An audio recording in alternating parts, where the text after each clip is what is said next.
Right on time. I myself only arrived moments ago. Did you enjoy your visit to the Jade Chamber? It was so big and pretty and expensive. Paimon's never seen such a fancy schmancy place before. Indeed. It's second to none in all of Liyue. Then you met with Ningguang, I trust? What did you talk about with her? She's super rich and so generous. Paimon thinks she's very friendly. Yeah, her take on Ningguang is quite different from Paimon's. She thinks that even the tactless Yuheng is more trustworthy than her. Oh, so you also met with Keqing then? What did she have to say? She said the time of the Adepti has long passed. If even the Liyue Qixing don't want to face that truth, then what future is there for Liyue? No respect for the divine. Indeed, contrary to the ever-bold Keqing, Ningguang is more of a businesswoman at heart, though they are both members of the Qixing. Although she's friendly, there's no way of clearly discerning her true intentions. Yes, she has only relied on herself to rise to her current position. No ordinary person could ever achieve that. It's said that she's the one behind the constant expansion of the Jade Chamber. It's the second most important thing to her. Even if she ever gave up the position of Tianquan, she would never give up the Jade Chamber. The Jade Chamber is only second. What's the most important thing to her then? Why, Mora, of course. All Ningguang talked about was the Fatui this and the Fatui that. She said that after Rex Lapis was murdered, the Fatui have constantly been trying to sink their fingers into Liyue, and that they aren't to be trusted. That is how the Fatui have always been. It doesn't surprise me in the least.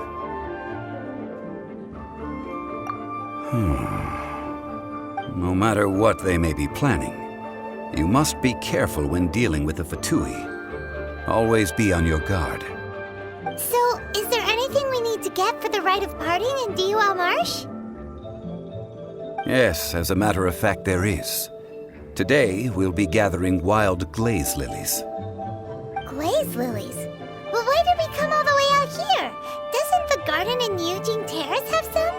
Even Qingse Village has glaze lilies. Oh, right! Paimon remembers that Madame Ping is always tending to flowers. Maybe we could ask her. No. Those lilies have all been gardened by people. They won't do it all. Dihua Marsh used to be full of glaze lilies. It is a sort of joyful flower that listens to human song. Before the Archon War, Dihua Marsh was all dry land and fertile soil. But the war caused landslides, and the land was flooded, turning it into the marsh you see now. Nearly all the glaze lilies were wiped out. Of course, there are some kinds of flowers that have been preserved and gardened by people in the city. But very few people know that glaze lilies may still be found in the wild. Wild glaze lilies have the strongest fragrance. If we want to follow the true tradition of the rite of parting, we must grind up the wild lilies and place the powder in a censer of everlasting incense. But I'll need your assistance in gathering these flowers.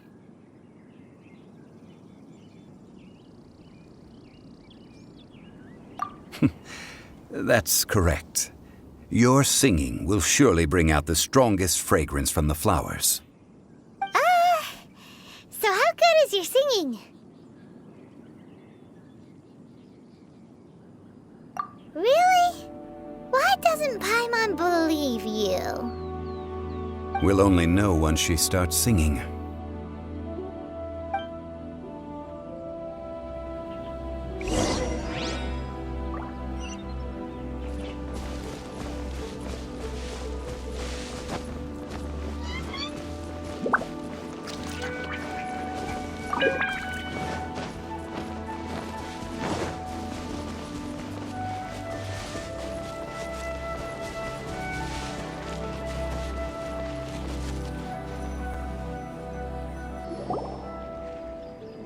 to sing whenever you're ready. Da da da da da da da da da da da. What happened? These flowers are jumping. They look really angry. Is it because you sang a song for Mondstadt that they don't understand here in Liyue?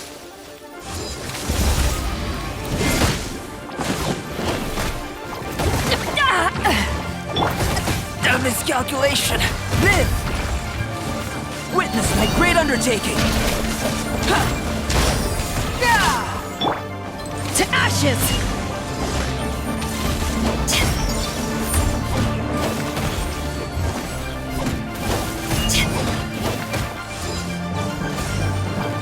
Back at ya!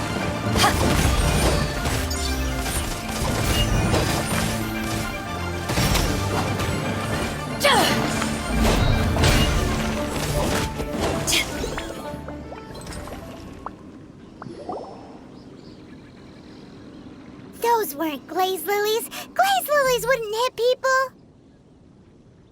This little monster is known as a whopper flower. Strange. These petals look interesting.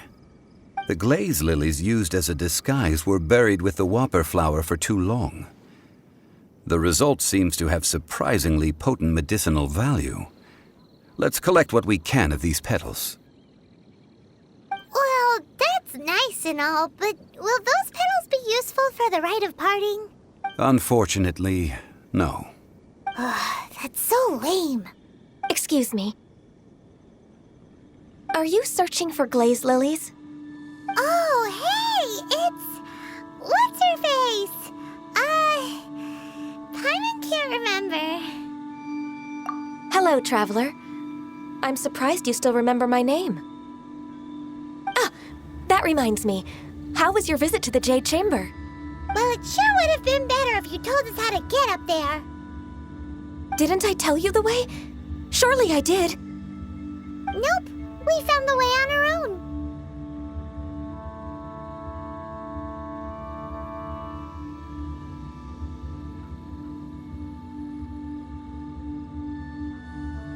Oh, I see. Uh-oh. I guess I really did forget to tell them. Something seems a little off about Ganyu. She's acting different from the first time we met. Where's her serious attitude now? Oh, well, I met you at that time as an emissary of the Tianquan. But now, I am simply out on a stroll to see the flowers. You came all the way out here to see the flowers? Why not just enjoy the gardens of the city? Yujing Terrace is where Rex Lapis parted from this world. If I strolled through those lonely gardens now, I wouldn't be able to bear it. Whenever my duties take me near Yujing Terrace these days, I draw the windows to block my view of the gardens. Oh, sorry. We shouldn't have brought it up. No, it's quite all right. I just haven't processed my emotions yet. When the Archon War came to its end 2,000 years ago, the first iteration of the Seven would gather in Liyue and drink with Rex Lapis. But 5 of those original 7 had already passed before Rex Lapis. It's truly a changing of the guard. Yes, now that the spirit of Rex Lapis has returned to the heavens, only Barbados of Mondstadt remains of the first 7. The other 5, including Inazuma's Raiden Shogun, are no longer the same friends from 2,000 years ago. Of the current 7 Archons, the youngest is Sumeru's god of Dendro. He is merely 500 years old, whereas Rex Lapis was more than 6,000 years old at the time of his passing. This means that Liyue had been under Rex Lapis's rule from the moment it was first founded 3,700 years ago. The city has never had to bid farewell to its deity. So what do you think of this farewell? Huh? This is a little sudden.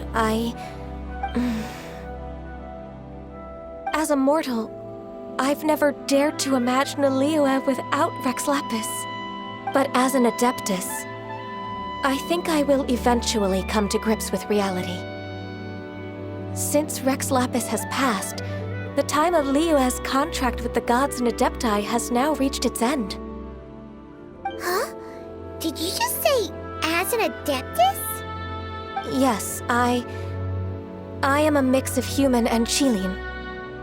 Adeptus blood flows through my veins. I fought for Rex Lapis and the city of Liyue during the Archon War. After the war ended, I signed a contract with Rex Lapis and took the position as secretary for the Qixing.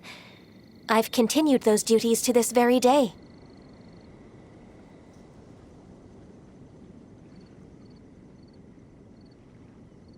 Well, let's save that conversation for another day. You say that you are here looking for glaze lilies? I also know where wild glaze lilies can be found. See, I've just picked one myself. Here, you may have it if you wish. We dare not refuse it. Oh, so did you sing a song before you picked the lily? Indeed, I did. I know this tradition well. In fact, I sang a local Liyue ballad to it. Wow, so you really know your stuff, too. Thanks, Gunyu. No, it is you who I should be thanking. If not for this chance meeting, I never thought that I would be able to contribute to the upcoming farewell for our ancient lord. If you would excuse me, I should return to my work now. Good luck. And that just about does it. Our preparations for the rite of parting are mostly finished. Given the ease of picking glaze lilies, I think this was a fitting end to our tasks, in more ways than one. Yeah, Paimon can already imagine him starting a business in Liyue. I've had enough ventures in my life already. Beginning a new undertaking is always difficult at first, and requires no small amount of effort. And once business is at full steam, the stress of it all only wears away at you over time. So you must be careful to take the time to step back and re-examine yourself. If left unchecked, the wear and tear on your heart may go well past mending. Wow. See, Zhongli sounds like he's already seen it all. Alright, I think it's about time we head back to Liyue Harbor now.